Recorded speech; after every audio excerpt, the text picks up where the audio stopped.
to enforce these boundaries more strictly than ever before. This approach may include limiting future financial support or inheritances for Harry. Over the years, Harry has received significant sums, including millions from his late mother, Princess Diana, and later from trusts connected to the Queen Mother. Drama reveals something deeply human. Even in families surrounded by immense wealth, money can become a symbol of love, loyalty, control, and respect. It is rarely just about pounds and estates. It is about what financial support represents emotionally. In the case of the royal family, money has become a stand-in for approval, responsibility, and belonging. In his mind, stepping away from royal duties should also mean stepping away from certain financial privileges. Insiders claim that when William eventually becomes king, William is said to feel that continued financial benefits send the wrong message. He reportedly believes that real consequences, especially financial ones, are the only form of accountability Harry will truly feel for choosing a life outside royal service. At its heart, this unfolding drawn to their titles, an echo of their royal past that still links them to the very institution they distanced themselves from. But for how long? Because inside those ancient walls of Buckingham Palace, something is brewing. The calm you see? That's just the surface. The real souls are woven into the monarchy's legal and symbolic fabric. Removing them takes more than just personal choice. It takes an act of the crown itself.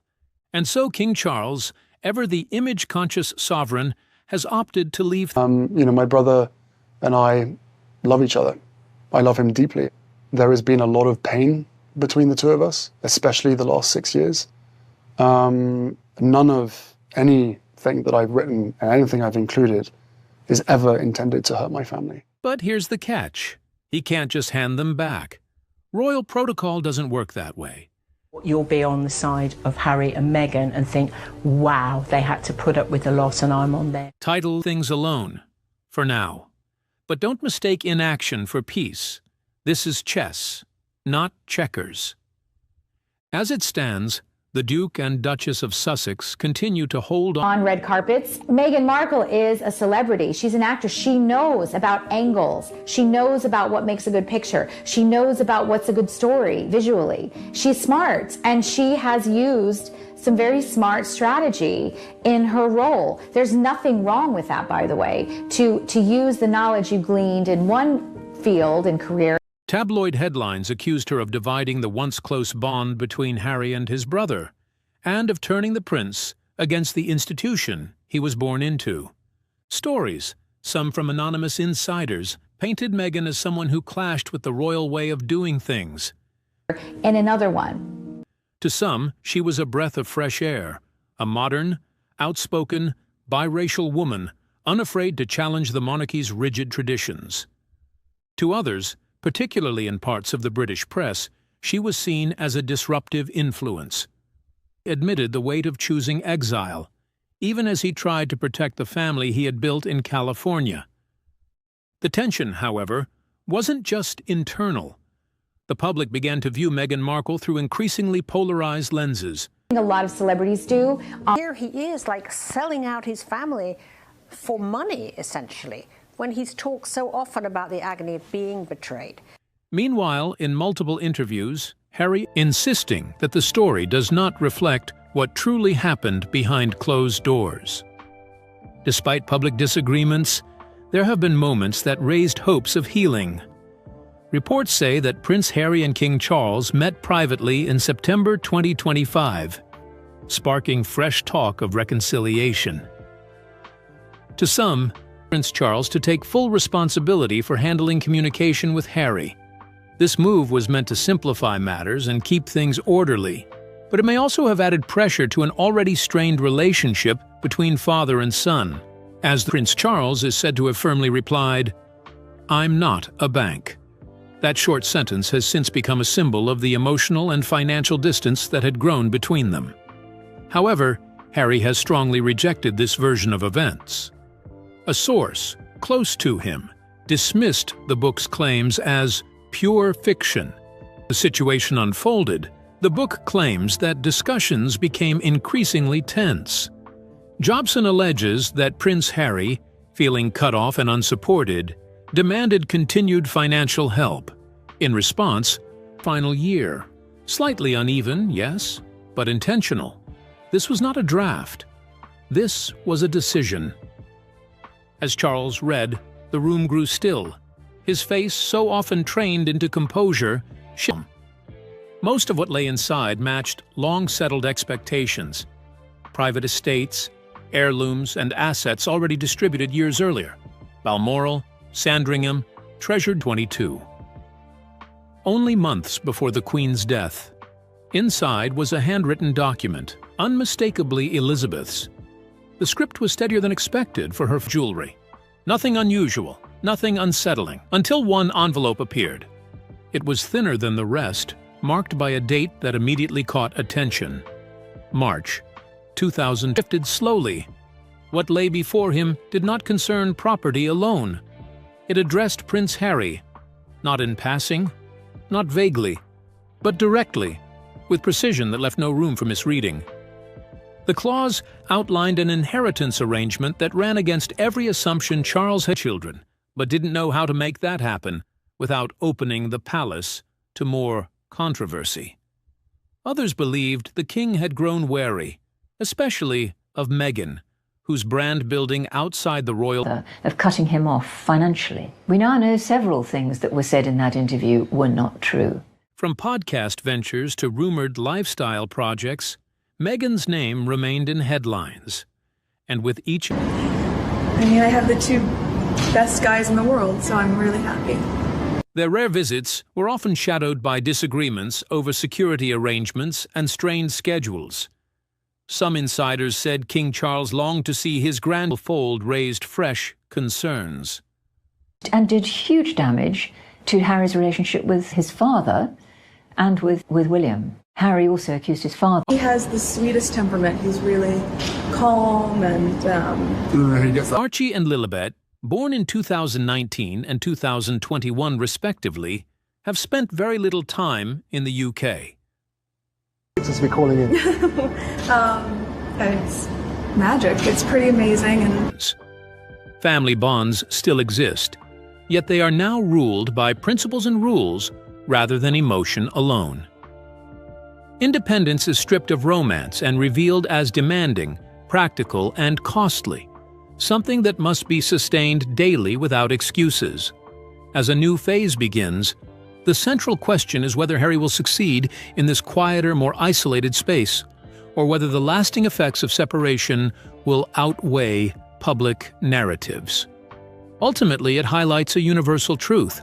Freedom always carries a price, even for princes. So, what do you think about Harry's debts? Do you think Charles and William are right to abandon him? We would love to hear your thoughts in the comments below.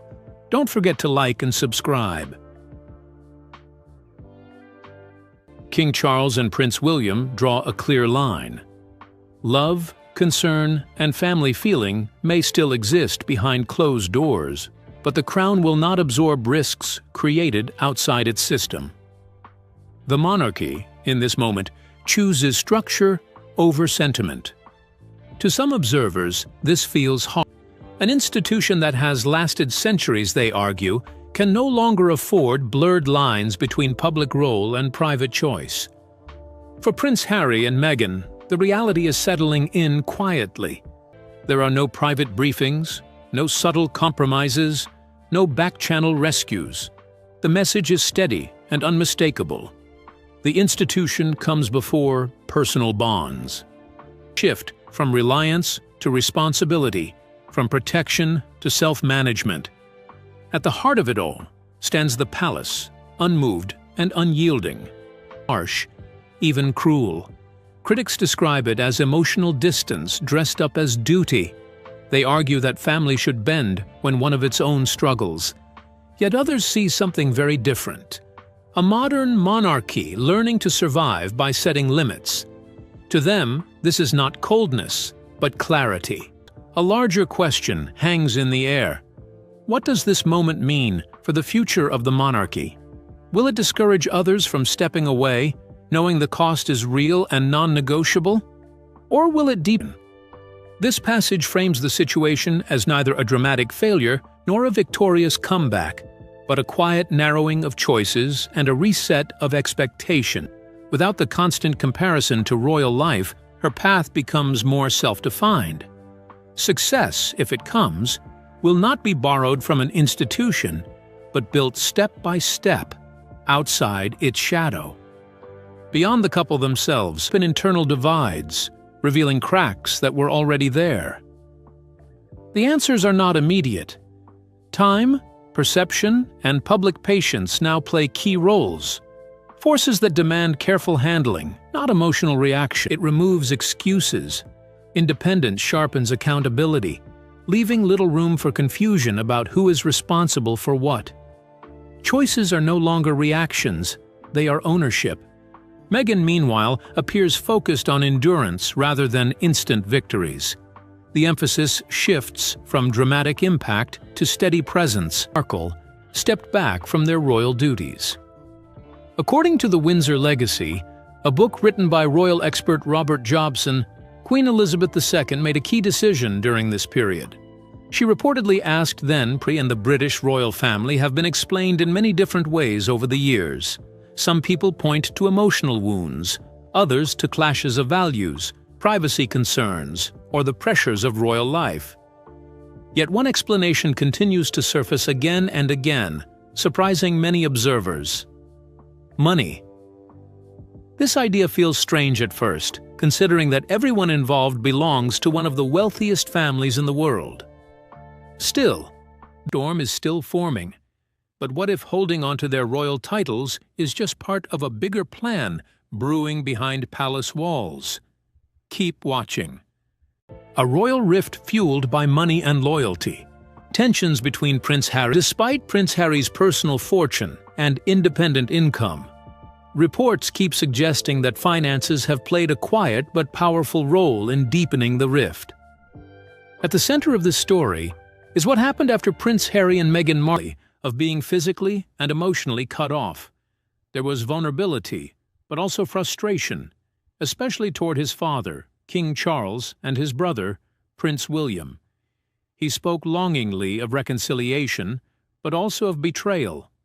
Doing some gaslighting himself, frankly, because the fact is that, he Knew that if I didn't say it, I just didn't want to be alive anymore. The couple's candor resonated with millions, but it also pierced the heart of the monarchy's carefully curated brand. In the last 6 years, none of anything that I've written and anything I've included is ever intended to hurt my family. He spoke of isolation, of feeling like a stranger in his own family. In his 2023 memoir, Spare, Harry peeled back even more layers. I don't see it as cutting at all. My brother and I love each other. I love him deeply. There has been a lot of pain between the two of us, especially the neglect and emotional strain within the royal household painted a stark contrast to the polished image the palace had long upheld. Look, I was really ashamed to say it at the time, and ashamed to have to admit it to Harry, especially, because I know how much loss he's suffered. But I Has only deepened the divide. There was a war against Meghan to suit other people's agendas. When Harry sat down in 2023 and admitted he might be open to giving up the titles, it sent shockwaves through the monarchy. I don't see it as cutting at all. A royal source put it bluntly. The king fears public backlash. He doesn't want to be seen punishing his own son on a global stage. That doesn't mean this is some touching royal reconciliation. The relationship between Harry, Meghan, and the rest of the royals is more strained than ever. It's been icy since their bombshell decision in 2020, and each public move, whether it's a Netflix docu-series or a primetime interview, had monarchy and global scrutiny hanging in the balance. The truth is, the king is walking a tightrope, trying to balance tradition, family, and a deeply divided public. But the tension isn't just external. Inside the royal household, emotions are boiling just beneath the surface, far from it. Charles's silence isn't forgiveness, it's strategy, a velvet-gloved warning rather than an outright punishment. Think of it as the royal version of I'm not mad, just disappointed, only with centuries of Harry too. The enduring legacy. As the noise fades and the headlines slow, this story no longer feels like a crisis. Instead, it reveals itself. Now, with each passing month and every new controversy, it was clear to those close to the situation that Charles's patience had a limit. As health concerns quietly loomed and his reign entered a delicate phase, the appearance came new speculation about what she might reveal next. To the king, this unpredictability was dangerous. He had already made one dramatic choice, barring Meghan from joining the royal family at Balmoral in September 2022 as Queen Elizabeth lay on her deathbed. That moment wasn't just symbolic. It was a warning, itself as a defining moment, one that quietly but firmly reshapes what independence really means. What once looked like an emotional family drama has hardened into something clearer and more deliberate. A king began to draw firmer lines. The whispers inside palace walls grew louder. The late queen had upheld unity at all costs. But Charles? He was now preparing to do what she never did. A move so decisive, so permanent, it would signal there was no turning back. For Meghan Markle, and possibly for Harry, claiming her charitable ambitions didn't mesh with royal protocol. Whether accurate or not, the stories added fuel to the fire and turned Meghan into both a symbol of progress and a lightning rod for criticism. Her warmth, her hugging, her American openness was at odds with the palace's reserved, centuries-old decorum. One rumor even referred to her as having a messiah complex, reported that King Charles was hurt and angry, especially as private family matters were aired for the world to dissect. There were whispers that phone calls went unanswered. I think there's a sort of sense of both disappointment and exasperation at the palace. As the interviews and media appearances kept coming, communication between Harry and his father became increasingly rare. And when it did happen, it was often cold and brief. Behind the scenes, insiders the couple feel the need to keep going on about how miserable they were in their royal existence. At the same time, the couple or were shut down quickly when conversations turned emotional or critical. Adding to the tension was the limited relationship between the royal family and Harry's children. Shaped relationships. This clause reopened that chapter, not emotionally, but formally. A quiet question finally surfaced from one advisor. How should they proceed? Should preparations begin? Should other parties be in? Placing this clause where she did, she ensured that Charles would face it as king, not as heir. The crown, already heavy, felt heavier still. Whatever decision followed would echo far beyond that room. The clause was no longer hidden, and neither were the consequences. And when Queen Elizabeth, the of a mantle clock filled the silence. Outside, London moved on. Traffic, voices, ordinary life. Unaware that within palace walls, a choice was forming that could reshape the future of the House of Windsor. Elizabeth had always believed in timing. What made the discovery heavier was not its legality, but its intent. The Queen had left her eldest son more than a crown. She had left him a decision that touched an open wound. Harry's departure from royal life had fractured trust and reformed. Charles did not answer immediately. He removed his glasses and rested them on the desk, rubbing the bridge of his nose. For a brief moment, he was not the king. He was a son, realizing that his mother had planned this reckoning long before he was ready to face it. The ticking independence and control. Yet independence comes without safety nets. The crown's golden parachute, the quiet assurance that core needs would always be met, is gone. In its place is a world where freedom must be balanced with financial reality. Now, the weight of number regret, but with a sobering sense of adjustment. This is not about undoing the past, but about making the future workable. Meghan, often described as strategic and forward-looking, protected by systems designed to absorb risk, advisors, institutions, and public funding that softened financial shocks.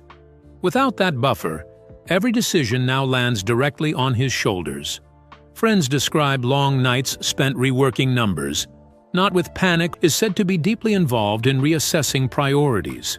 Which projects can last? Which are draining resources faster than they replenish them? What must change to create stability rather than constant pressure? These are not glamorous questions, but they are necessary ones.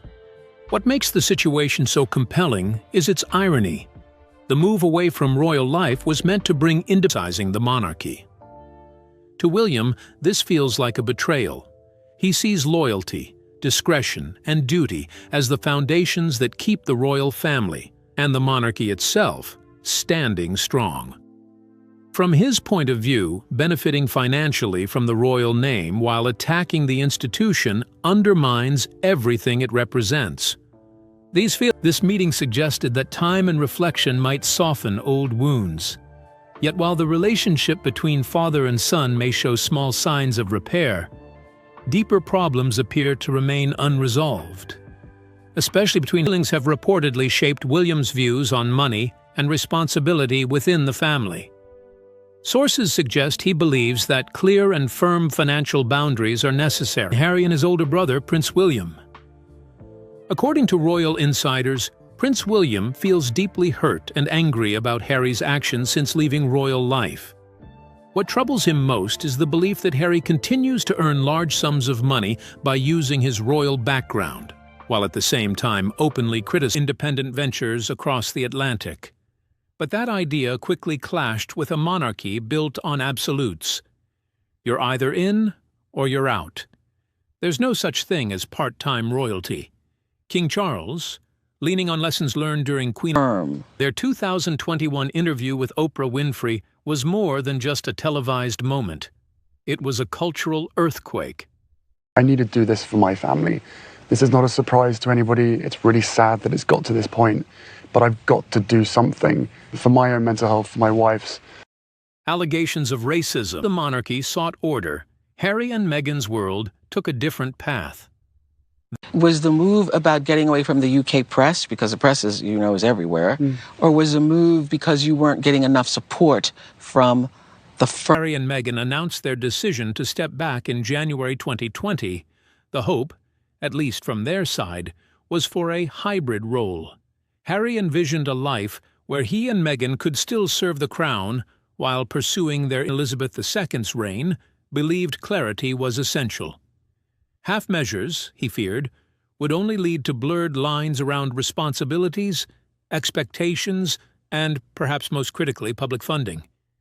Yet even as sealed with instructions to remain undisclosed until the appropriate moment. That moment had clearly arrived.